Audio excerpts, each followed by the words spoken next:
De retour dans l'Africa News, Oumrassien, Okindikita et Malik Hacher sont toujours avec nous. Et un autre éditorialiste nous a rejoint, il s'agit de Sami Mochtabi. Sami, bienvenue. Bonsoir Amir, bonsoir à tous. Et tout de suite, c'est le dossier du jour.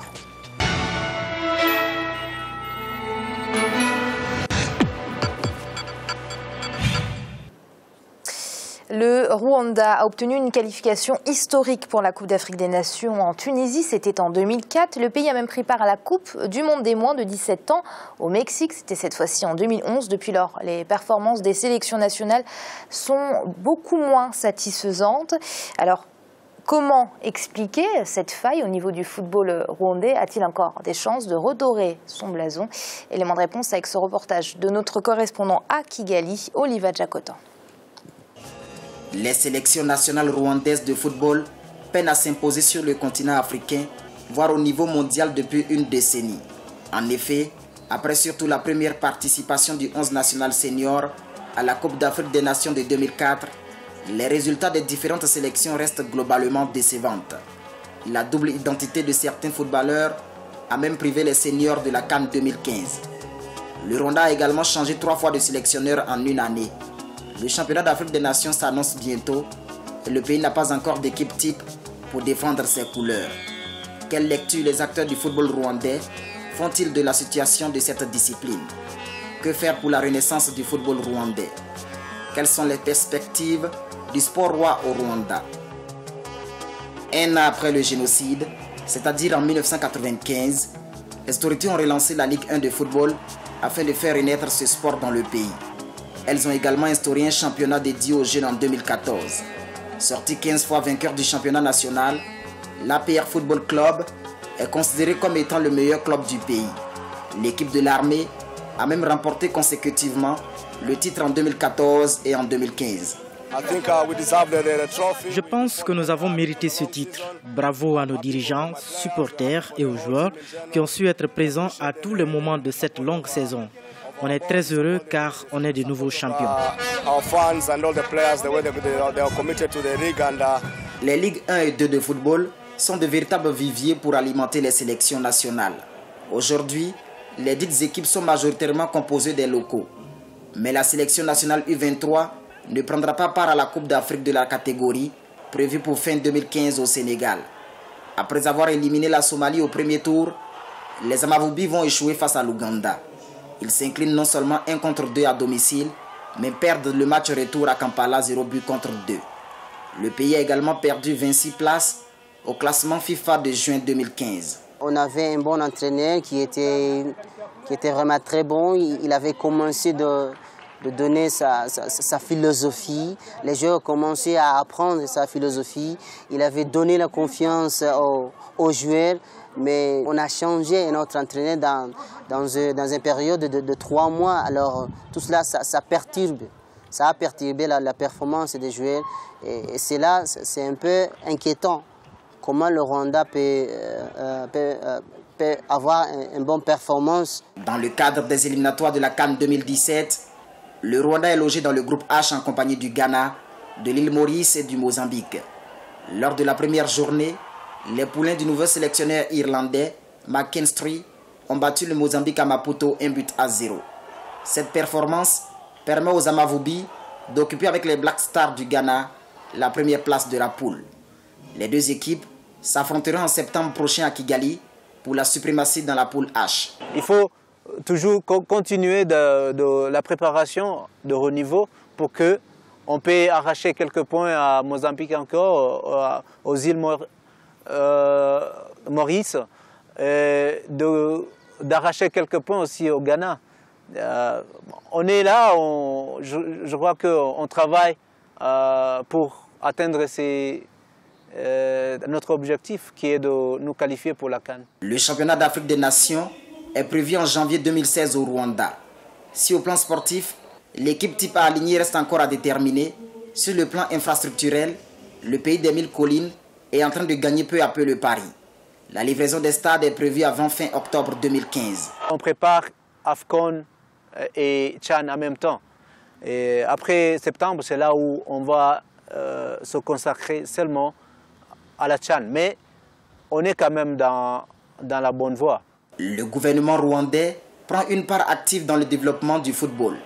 La fédération bénéficie de certaines subventions de la part de l'État car les sponsors sont encore peu nombreux. Le pays mise désormais notamment sur la promotion du sport des jeunes pour obtenir des résultats probants dans l'avenir. Nous avons le programme, le plan stratégique, la vision, la politique qui nous force à fournir d'efforts plus que nous l'avons fait dans le passé pour que le Rwanda ne soit pas reconnu sous l'étiquette du génocide comme c'est l'une des tragédies qu'a connu notre pays, mais nous avons le sport. Le football rwandais se trouve donc toujours dans une phase de reconstruction.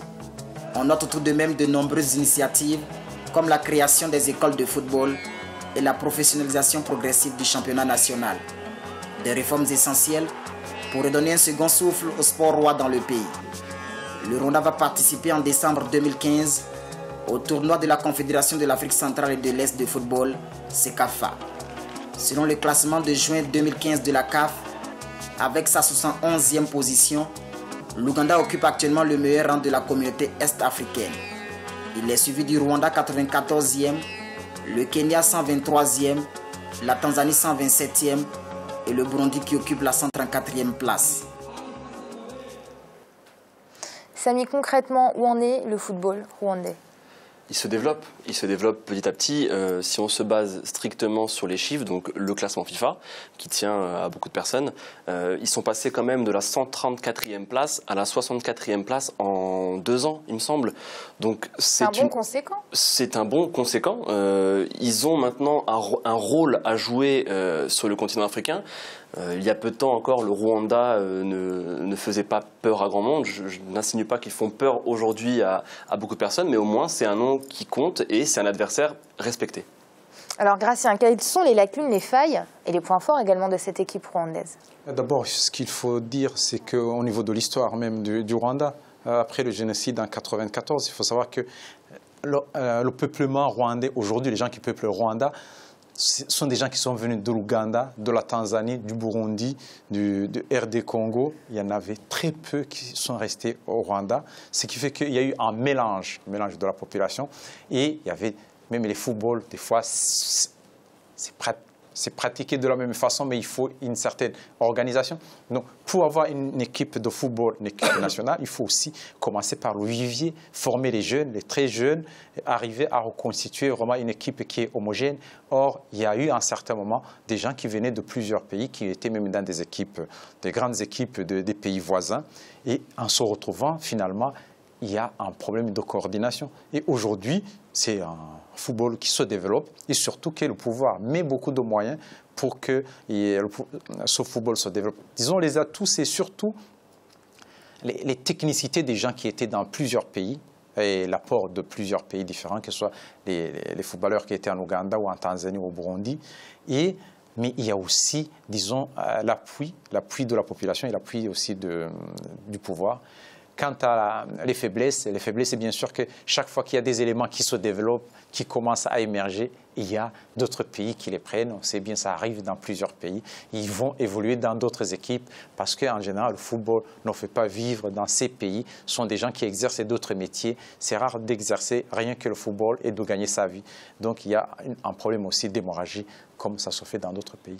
Malik, il n'y a tout de même pas énormément de footballeurs rwandais qui évoluent à l'étranger. Quand on regarde justement les joueurs africains qui évoluent à l'étranger, la part rwandaise est quand même particulièrement faible. Effectivement, mais cela est dû au rapport qu'on a avec l'histoire de ce pays.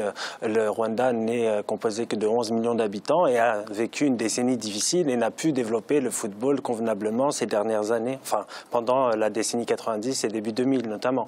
Donc effectivement, il y a peu de joueurs rwandais dans les effectifs des grandes équipes dans les championnats européens. Et cela est dû aussi parce que la diaspora rwandaise, il faut le dire, n'est pas très présente en Europe. Elle est surtout présente dans les pays de la région. Pourquoi? Parce qu'il y a eu ces départs, justement, dont vient de souligner Gratien, des départs massifs de population vers les pays de la région. C'est une population aussi qui est marquée par un fort taux de pauvreté et qui n'a pas forcément les moyens de s'installer à l'étranger. Donc cela explique en partie pourquoi nous n'avons pas de joueurs rwandais dans les championnats européens. Mais ça ne peut que venir parce que c'est un développement, comme l'a souligné Samy, c'est un football qui est en plein développement, donc il faut penser à l'avenir.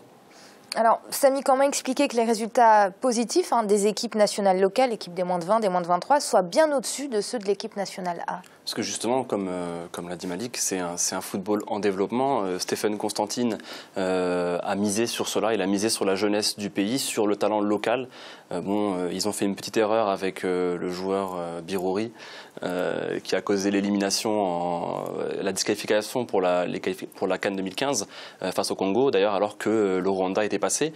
Donc c'est un peu dommage, mais le travail est en marche. La fédération a compris l'enjeu. Ils ont compris que maintenant, pour limiter les risques d'élimination ou de disqualification à cause de naturalisés, ils misent sur des talents locaux. L'équipe du Rwanda a fait donc un bond énorme à la FIFA. Ils ont obtenu très récemment d'ailleurs un match nul 0-0 contre le Maroc avec une équipe composée essentiellement de jeunes joueurs issus du pays. Malheureusement, revers de la médaille, le coach Stéphane Constantine, qui avait fait donc un très beau travail avec ce pays, avec quasiment rien, il avait fait une équipe de briques et de broc, il a été attiré par les sirènes de l'Inde, qui cherchaient un sélectionneur à fort potentiel.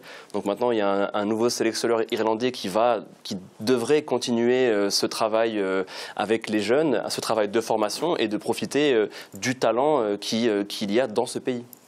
Gratien, est-ce que dans quelques années, le Rwanda sera une équipe qui compte ?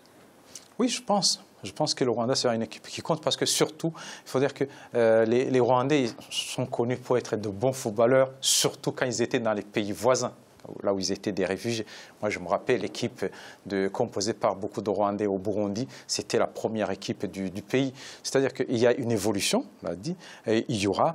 Comme le Rwanda se développe, il faut savoir que quand un pays est organisé, ou si le football s'organise correctement, on a vu comme une armée qui est bien organisée, l'équipe de l'armée arrive à avoir la coupe, parce que c'est surtout l'organisation, le financement et la confiance en soi qui fait que je pense que le football rwandais aussi pourra évoluer. Alors Malik, on a parlé du Rwanda toute cette semaine et on a beaucoup parlé du président Paul Kagame qui s'investissait dans beaucoup de domaines, comme dans celui des TIC, des technologies de l'information et de la communication. On a envie de dire, en tout cas on a l'impression que le football c'est pas forcément sa passion. Je vais modérer peut-être ce propos. Je pense que Paul Kagame quand même a cette volonté de faire de son pays une nation footballistique de premier plan parce que le football est un formidable vecteur d'unité, notamment pour le peuple rwandais qui a été longtemps divisé et qui est sorti d'une crise difficile. Donc Paul Kagame quand même a obtenu l'organisation, il me semble bien, de la Coupe d'Afrique des Nations des moins de 20 ans et des moins de 17. Le CHAN 2016.